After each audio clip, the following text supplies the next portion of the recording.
Bonjour à tous et bienvenue dans une vidéo un peu spéciale. Vous pouvez le constater, je suis pas dans mon décor habituel. À la base, j'avais prévu de reprendre les vidéos à mon retour en France parce que jusqu'à début octobre, je suis à l'étranger pour le travail. Bisous à tous ceux qui ont la ref, hein, toi Daniel, What the Cut, toi-même tu sais. Je parle comme un vieux qui essaie de parler comme un jeune et qui sonne comme un très vieux. Bref, j'étais tranquillement en train de faire ma vie à l'étranger, en train de bosser, faire mes trucs, préparer mes vidéos pour mon retour, etc. jusqu'à ce que je vois ce film au cinéma. Et là, je me suis dit, faut que j'en parle. Déjà parce que c'est ma chaîne YouTube et que donc je fais ce que je veux. Et après, parce que le film n'est pas encore sorti en France, parce que j'ai vu quelques vidéos qui disent que les gens n'aiment pas ou ont peur de l'abandonnance. Et si ma vidéo peut permettre à des gens d'aller voir ce film en France, alors j'aurais réussi parce que spoiler alert, j'ai adoré ce film. Oui, et en parlant de spoiler, il y aura une partie sans spoil et une partie avec spoil. Mais pour commencer, parlons un peu du pitch. Dragon Ball Super Super Héros, ça parle de quoi? L'histoire se déroule quelques temps après les événements du film Broly. Le dernier film en date, pas ceux des années 90. C'est bon, tu suis? Goku et Vegeta sont encore et toujours en plein entraînement avec Whis et pendant ce temps-là, sur Terre, l'armée du ruban rouge fait son énième grand retour. En fait, c'est juste le deuxième grand retour, si on compte pas les OAV. Dans le but de dominer le monde avec deux nouveaux androïdes, sauf qu'il y a deux changements et pas des moindres. D'abord, il y a une notion de super-héros. Et ensuite, Goku et Vegeta ne semblent pas être tout de suite sur Terre, donc ça laisse la protection de notre bonne chère vieille planète bleue aux soins de Gohan et Piccolo qui sont bien mis en avant sur une des affiches du film. Avant de parler du fond, intéressons-nous 2 secondes à la forme. Parce qu'apparemment, de ce que j'ai lu, c'est le premier film d'animation réalisé entièrement en 3D. Alors oui, ça fait pas mal penser à un jeu vidéo, mais ça passe très bien parce que déjà, c'est pas le jeu vidéo de ta PS2, et honnêtement, je préfère 100 fois ça au graphisme du film Broly. Non, parce que quand je vais au cinéma pour voir Dragon Ball, c'est pas pour voir ça. Ou ça. Bonjour, je suis l'homme sans visage. Je ne comprends pas tous ceux qui disent trouver Broly artistiquement beau. Surtout après Fukatsuno F, qui est franchement super, en tout point. Sûrement le meilleur film Dragon Ball Super jusqu'ici. On va pas se mentir, au début j'étais pas à fond, j'étais pas hypé de ouf. Comme vous tous, à la bande-annonce m'avait pas donné super envie. Mais il y a un niveau d'immersion dans ce film qui est tel qui fait que j'ai plongé dedans petit à petit. Et vraiment, je vous conseille de le voir au cinéma parce que déjà la qualité de l'écran avec le son Dolby Atmos, c'est vraiment immersif. Et c'est sans compter sur la musique. On est sur un style très différent de Dragon Ball ou Dragon Ball Z, c'est vrai, et ça peut paraître bizarre, mais par rapport à l'histoire, au thème et ce que, je pense, a voulu montrer Toriyama, la musique colle à merveille. C'est une bande originale de film de super-héros. Maintenant qu'on a vu la forme, on va s'attaquer enfin au fond. J'ai eu un peu de mal au début pour rentrer dedans parce que, on va pas se mentir, Dragon Ball Super souffre assez régulièrement de réchauffer. Je fais partie des fans de la première heure de Dragon Ball qui ont été déçus par l'évolution du manga et qui continuent à le suivre plus par nostalgie qu'autre chose. Les quelques bonnes idées de scénario, comme Black Goku et le retour de Mirai Trunks, sont, à mon sens, mal exploitées. Je trouve qu'on aurait pu aller plus loin, approfondir davantage et prendre une autre direction. Mais c'est parce que j'ai grandi et que j'ai envie de quelque chose de plus adulte. Pour vous donner une idée, la seule chose que j'ai vraiment aimé dans Dragon Ball Super, c'est la résurrection de Freezer. Le film, pas la série de merde. Maintenant qu'on a posé les bases, on va commencer par ce qui ne va pas dans ce film, parce que non, il n'est pas parfait. Déjà, il y a plusieurs plans très pervers. Il y a des plans de l'entrejambe de personnages ou des fesses de Bulma en gros plan pendant de longues secondes. Ça n'apporte strictement rien à l'intrigue, et même si effectivement il y a toujours eu un petit côté humoristique légèrement tendancieux, là c'est vraiment poussé trop je trouve. Ensuite, effectivement, on a 2 problèmes majeurs selon moi. D'abord, ne pas réussir à créer des antagonistes suffisamment charismatiques. Les 2 nouveaux androïdes sont pas mal en termes de style, mais il n'y a pas grand chose à vrai dire, il manque ce petit plus. Et c'était déjà le cas dans l'animé. Non, parce que tu me vends du Jiren et compagnie là, mais tu peux pas comparer ça à ça, ou ça à ça. Et deuxièmement, cette sensation déplaisante que le film ne va pas au bout de ses idées. Tu sens qu'il y a un truc, même si on part sur du réchauffé, on peut faire du neuf avec du vieux. Vous étiez tous plutôt contents de revoir Freezer et son armée sur Terre. Moi aussi. Mais là, j'ai senti de bonnes idées mais pas assez exploitées. J'en parlerai davantage dans la partie spoiler, mais il y a plein de petits clins d'œil qui mériteraient qu'on s'attarde un peu plus. Mais à côté de ça, il y a plein de choses intéressantes. Déjà, il y a un vrai effort de cohérence avec la série Dragon Ball originale, Dragon Ball et Dragon Ball Z. On sent vraiment qu'on est allé faire des recherches et qu'on est allé appuyer quelques petits points de détail et on essaie d'aller un peu plus loin. Et ça, c'est intéressant. C'est ce qui, moi, m'a permis de rentrer dans ce film malgré les clichés et l'aspect réchauffé. Il y a une perspective intéressante, une direction qui m'a happé et quelques théories secondaires qui m'ont vraiment intéressé. J'irai pas jusqu'à dire qu'il y a 2 sens de lecture, mais disons que si tu connais un peu la série originale, il y a quelques petits éléments qui vont te faire plonger plus rapidement dans le film. Allez, petite info rapide sans spoiler. Si tu ouvres l'œil, et bien comme il faut parce que ça dure 1 ou 2 secondes, hein, et que tu observes bien, tu peux apprendre un petit truc en plus sur ces 16. Voilà. Je te donne ça comme ça, une petite info, t'en fais ce que tu veux. Deuxième point non négligeable, les cartes sont redistribuées et on accorde enfin l'importance à des personnages qui étaient partis loin. Dans le catch, on appelle même ça des jobbers. Et c'était même devenu insupportable, parce que dans Dragon Ball Z, Ce qui compte, ce sont les Z-Warriors. Il y a une vraie équipe, alors que dans Dragon Ball Super, c'est Goku et Vegeta. Et Akira Toriyama a fini par le voir et du coup, il a dit qu'il allait changer ça. Et pour une fois, il a tenu parole.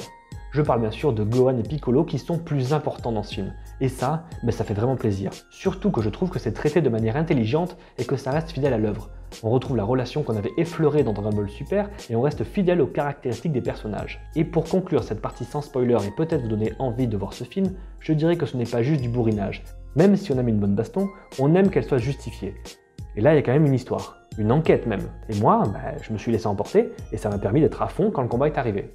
Voilà, je pense que je pourrais pas développer beaucoup plus dans cette partie sans spoiler, donc c'est maintenant que je dis au revoir à tous ceux qui souhaitent voir le film et que je dis bienvenue à ceux qui veulent rester en zone spoiler. Donc, on va reprendre le pitch et cette fois on va un peu plus développer l'histoire. Le film commence avec un résumé de Dragon Ball et Dragon Ball Z sur les parties du ruban rouge et on apprend que le fils du commandant rouge, Magenta, ils se sont pas foulés, a repris les rênes de l'empire de son père en le dissimulant sous une couverture d'entreprise pharmaceutique. Déjà, j'aime assez le comparatif qu'on peut faire entre les deux. Quand on sait ce que peuvent faire ce genre d'entreprise au nom du profit et toutes les théories qui en découlent, c'est assez malin. Mais en réalité, tapis dans l'ombre, Magenta attend le moment de reprendre où son père s'est arrêté. Admirateur du travail du Dr Gero, il souhaite pouvoir compter sur la force de nouveaux androïdes. Et quoi de mieux que le petit-fils du Dr Gero, Edo? Le méchant Magenta décide de recruter Edo à sa sortie de prison, sauf que vu qu'Edo est passionné par les super-héros, Magenta lui fait croire qu'en fait le Ruban Rouge a toujours été une organisation de lutte contre l'invasion d'extraterrestres au pouvoir surprenant, pilotée par la diabolique Capsule Corporation. Et c'est là que tu te dis, oh, pas mal ça. Donc Edo tombe dans le piège, signe et quelques mois plus tard, on retrouve Piccolo en train d'entraîner une jeune Pan de 3 ans et de discuter avec elle du potentiel incroyable de son père. Tu le vois le fusil de Chekhov là? C'est aussi l'occasion de planter le décor. Videl et Gohan n'ont pas le temps de s'occuper de la petite et c'est Piccolo qui joue les babysitters, jusqu'à ce qu'il se fasse attaquer par un mystérieux androïde nommé Gamma 2 qui pense l'avoir tué. Piccolo le suit discrètement et découvre la tanière du ruban rouge. Tout à l'heure, j'ai parlé d'une enquête. J'ai trouvé ça super sympa qu'elle soit menée par Piccolo. On n'est pas sur un truc genre « Oh, un grand méchant, boum boum, on se bat, oh, il m'a battu, je le retrouve, boum boum, je le bats ». Non, non, là, Piccolo, il s'infiltre carrément dans le ruban rouge. Ah, et que font Goku et Vegeta pendant ce temps-là? Ils s'entraînent sur la planète de Beerus et on les verra pas du reste du film. Et ça, c'est génial. Et pourtant, je dis ça alors que Vegeta est mon personnage préféré. Mais pour une fois, j'étais content qu'il reste en arrière-plan. Là, les personnages centraux, c'est Piccolo et Gohan. Bon, pourquoi j'ai adoré ce film? Parce que je suis retombé en enfance devant. J'ai ressenti les mêmes frissons que quand j'avais 8 ans devant le Club Dorothée. Déjà, j'aime beaucoup les différents clins d'œil plus ou moins visibles.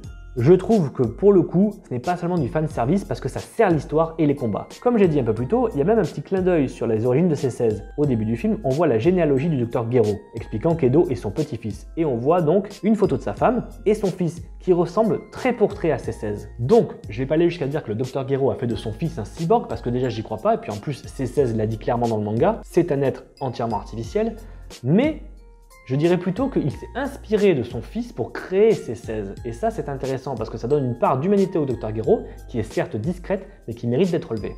On n'en saura pas plus sur ce fils parce que seule sa photo apparaît quelques secondes à l'écran au tout début du film, mais ça apporte un background à l'histoire originale sans déconstruire l'œuvre. Et c'est ça qui me plaît vraiment dans ce film. La plupart des parties pris ne viennent pas foutre en l'air l'œuvre avec laquelle on a grandi. Elle ne change pas l'histoire, elle ne change pas la construction des personnages, elle apporte des petites touches et clins d'œil ici et là. Comme je l'ai dit un peu plus tôt, ce film n'invente pas la poudre, il refait du neuf avec du vieux, mais j'aime assez les idées avancées. La manipulation de Magenta qui réécrit toute l'histoire de Dragon Ball faisant de Capsule Corporation les grands méchants, j'ai trouvé ça assez fun à vrai dire, en plus d'être potentiellement crédible pour quelqu'un qui ne sait pas toute l'histoire. Et bien sûr, j'ai gardé le meilleur pour la fin, la raison qui m'a fait retomber en enfance, le traitement des personnages. Enfin, on remet le personnage censé être le plus important de tout Dragon Ball Z au centre du débat, Gohan. Parce que tu peux me dire tout ce que tu veux, mais le véritable personnage principal de Dragon Ball Z, c'est Gohan. Déjà parce que pendant la majeure partie de l'œuvre Dragon Ball Z, il est enfant. Et que donc ainsi, tous les enfants qui regardent Dragon Ball Z s'identifient à lui. Tous ceux de ma génération qui ont grandi devant le Club Dorothée, on s'est tous au moins identifiés une fois, si c'est pas plus, à lui. Et c'est la caractéristique principale d'un protagoniste. Et puis c'est lui qui a un potentiel de malade supposé surpasser Goku. Et ça mettra même des années à arriver. Et c'est pour ça que pour moi la meilleure fin possible pour Dragon Ball Z, c'est Cell. La fin du combat contre Cell est la fin parfaite parce que Gohan a enfin dépassé son père, il est le nouveau garant de la sécurité de la planète et Goku peut mourir tranquillement. Là, t'as la fin parfaite de Dragon Ball Z. Tous les fans, et moi inclus, ont râlé de la déchéance de Gohan. Eh bien, soyez rassurés, le Gohan badass qu'on kiffe tous est de retour. Pour de vrai. et de la meilleure des manières, en duo avec Piccolo. On a bien des personnages qui virevoltent autour, hein, oui, Trunks et Goten qui servent de sidekick rigolo, et on a ce petit côté nostalgie de la période Cell, mais toujours dans un aspect cohérent. C'est pas comme cette débilité de tournoi du pouvoir où, tiens, comme par hasard, on va aller chercher tous les meilleurs combattants de l'univers sur Terre, et du coup tu te retrouves avec un Muten Roshi qui rivalise avec des putains de warriors alors qu'il n'a que 139 unités. Et me sort pas l'excuse de l'expérience et de la technique, hein. Parce que si c'était vraiment le cas, on s'en serait servi avant. Mais là, Roshi, le dernier combat auquel il a vraiment pris part, c'était Piccolo, le père, dans Dragon Ball, avec Goku petit, hein. Non, là, vraiment, on a deux personnages importants. Un Gohan qui redevient ce qu'il est, le plus fort potentiel, et un Piccolo combattant, pertinent et efficace. Et face à eux, on a deux personnages sympas, mais pas assez menaçants. Et c'est pour ça qu'on refait encore du neuf avec du vieux, et qu'on nous claque un Cell Max. Et j'ai pas détesté non plus. Parce que déjà le retour de Freezer a cartonné, alors je vois pas pourquoi il ferait pas de même avec le deuxième meilleur méchant de l'histoire. Et ensuite parce que ça vient apporter une logique supplémentaire à la mise en avant de Piccolo et Gohan sur le film. Parce que je vous rappelle qu'à la base dans le manga, le premier c'est lui qui scoltine Cell pendant une bonne partie, et le deuxième c'est lui qui l'achève. Mais surtout parce que là encore, c'est fait intelligemment. J'ai vu des critiques qui le comparaient à Bio Broly. Je suis entièrement en désaccord avec ça. Déjà parce que je pense que c'est un bon moyen pour la nouvelle génération de se pencher sur Dragon Ball Z, mais aussi parce qu'on n'a pas un truc dégueulasse qui se fait éclater par Goten, Trunks et Krillin. Là, on a un monstre géant, incontrôlable, à la puissance démesurée et avec la forme numéro 2 de Cell. Et ça, je trouve ça très bien trouvé pour plusieurs raisons. D'abord, parce qu'Edo le répète, Cell Max n'est pas fini, donc pas parfait.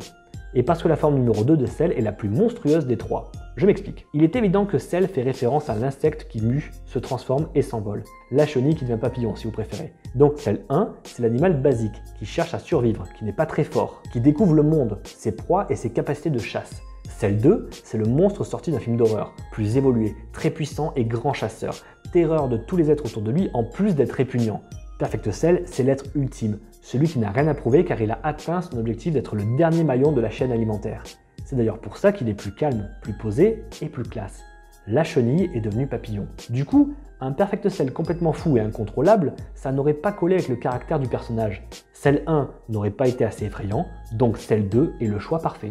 Et enfin, ce film m'intéresse beaucoup parce qu'il pose une question qu'on n'a jamais posée dans Dragon Ball, mais qui est sous-jacente à toute la thématique du manga. C'est quoi être un super-héros? Le costume? La volonté? La combativité? Le sacrifice? Bon, le problème avec ça, c'est que c'est à la fois une qualité et un défaut, parce que c'est un thème vraiment intéressant à aborder, mais c'est survolé de la même manière que beaucoup de choses sont survolées dans ce film. Gohan est le super-héros de Pan, qui l'idolâtre et le met sur un piédestal car c'est son père. Et il est aussi le super-héros de Piccolo, qui après toutes ces années reste persuadé qu'il peut être meilleur que Goku, jusqu'à en être frustré. Mais Piccolo est aussi quelque part le super-héros de Gohan, qu'il a toujours vu comme un super-héros, en plus de le voir comme son père. Ouais, parce que entre Goku et Piccolo, le vrai père de Gohan, tu sais qui c'est. Et encore une fois, c'est super bien appuyé dans le film, par des petits détails. Déjà parce que Gohan pète un câble littéralement quand Piccolo est à l'article de la mort, comme il a déjà fait plusieurs fois dans le manga original, mais encore une fois parce que quand Piccolo demande à Gohan de concentrer assez d'énergie pour envoyer une attaque puissante pour tuer Cell, il lui dit de faire littéralement un Kamehameha ou autre chose. Et que choisit Gohan? Le Makenko Sappo, c'est-à-dire qu'entre le Kamehameha de son père et le Makenko Sappo de Piccolo, Gohan fait son choix. Pour toutes ces raisons et bien plus encore, j'ai adoré ce film et je vous conseille d'aller le voir pour vous faire votre propre opinion. Voilà, si vous avez aimé cette vidéo, comme d'habitude, on like, on partage, on s'abonne, on met la cloche et nous on se retrouve dès mon retour pour de prochaines vidéos. Salut! Ah, et j'oublie aussi, la scène post-générique, grosse satisfaction.